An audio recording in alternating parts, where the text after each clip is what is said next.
games are one of the easier types of LSAT logic games on average.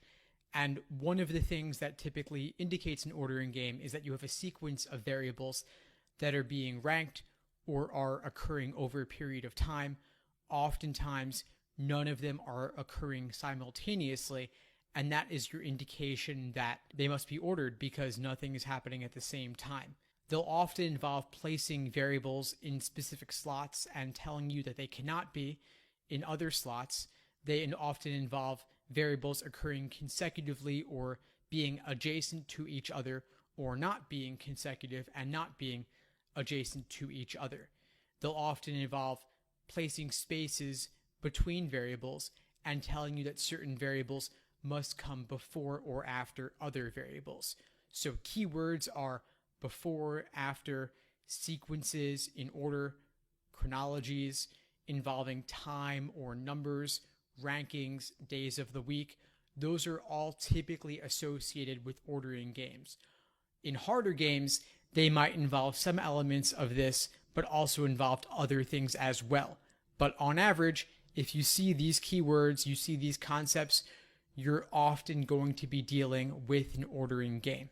Here are some examples of typical ordering game rules, variables being before or after each other versus being immediately before or immediately after each other. Again, that idea of being adjacent or being consecutive. You'll often have variables being related to the first or last space as well. There's two types of ordering games. You have relative ordering games, which involve just loosely relating variables to each other. This is often known as relative ordering or relative sequencing or pure sequencing, lots of different names, all the same thing. Here's an example of what a diagram for relative ordering might look like. I have an example of a logic game that I've created that is of this type, linked below this video.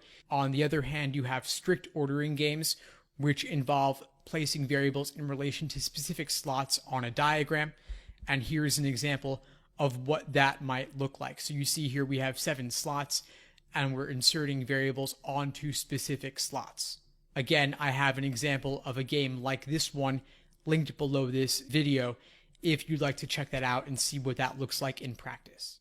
Grouping selection games, also known as in and out games, are one of the relatively harder game types that give students a lot of trouble. Here, we are choosing or picking some variables but not others from a list.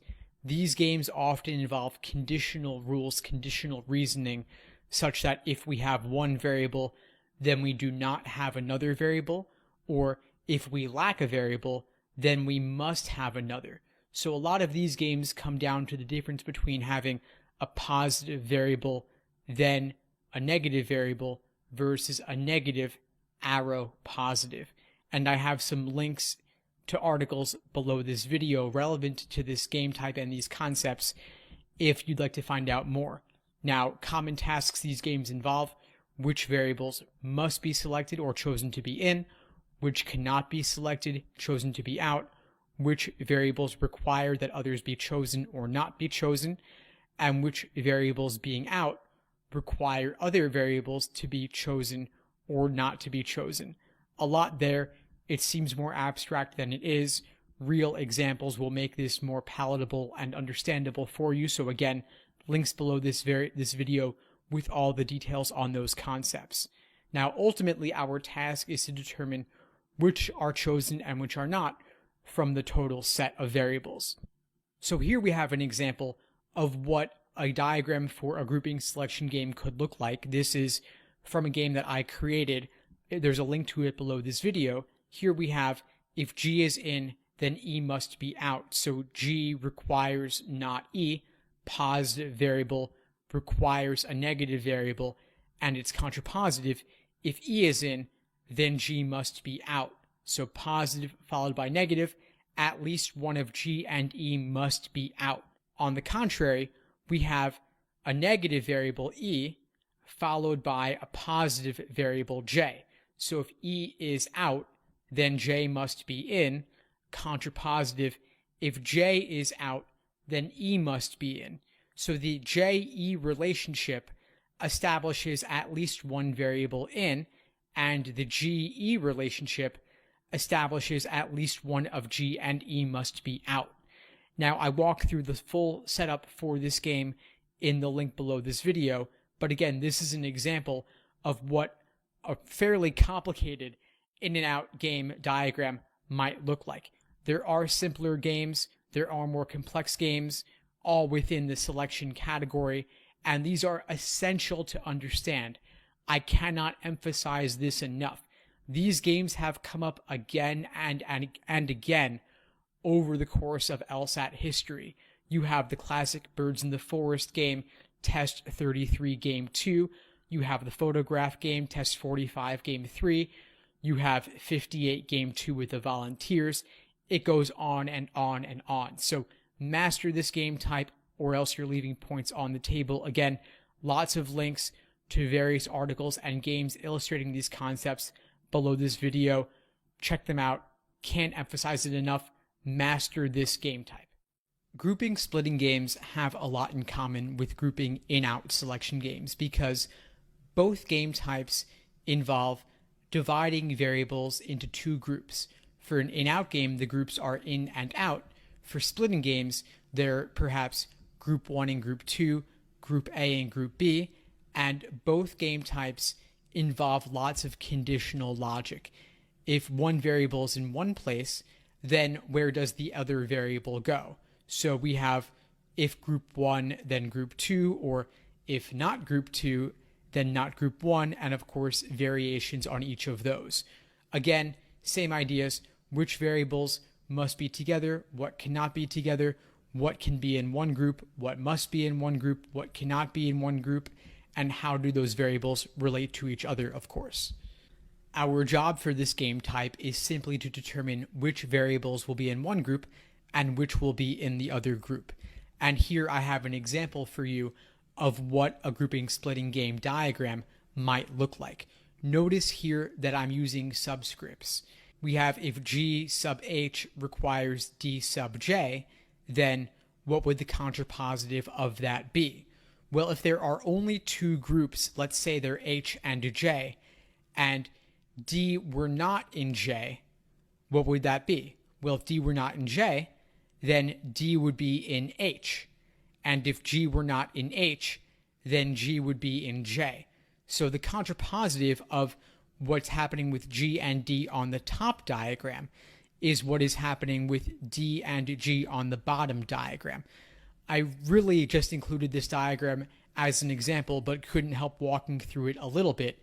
I have a link to the full game and my explanation of how to solve it and how to draw this diagram linked below this video if you'd like to see the full setup and walkthrough for what a grouping splitting game might look like in practice. Grouping splitting games are not the most common game type, certainly. They're still a really important game type to master because they hinge a lot on conditionality and on your ability to take contrapositives and thoroughly understand them. So don't miss this often neglected game type. It is important, and if you want to master logic games, you've got to be able to do grouping splitting games as well. Grouping matching games involve associating variables of one type with the variables of another type, but we're not putting anything in order. There's no ordering component to this game. We're often simply grouping all the variables we have listed into different categories. So here you see some examples of what those rules might look like. What variables could be together, what cannot be together, what must be together. Those are all the different sorts of things that we're playing with here. Here's an example of what a grouping matching diagram might look like. You see here that we have the variables A, B, J, and P being placed on top of the 7 variables listed across the bottom. It's not as if G is earlier than V. We're simply spreading them out in order to better distinguish them and associate the variables A, B, J, P, those 4, with the 7 different variables of the other category below. Now, to make this a little more real and relatable for yourself, I would suggest checking out the link to a grouping matching game below this video in order to walk through what the setup for this game might look like. Thanks for tuning into the show. Please subscribe if you haven't done so already to be notified of new episodes as I release them, and feel free to reach out if you need anything at all as you move forward with your prep. I'm happy to help however I can. In the meantime, I'll wish you all the best and take care.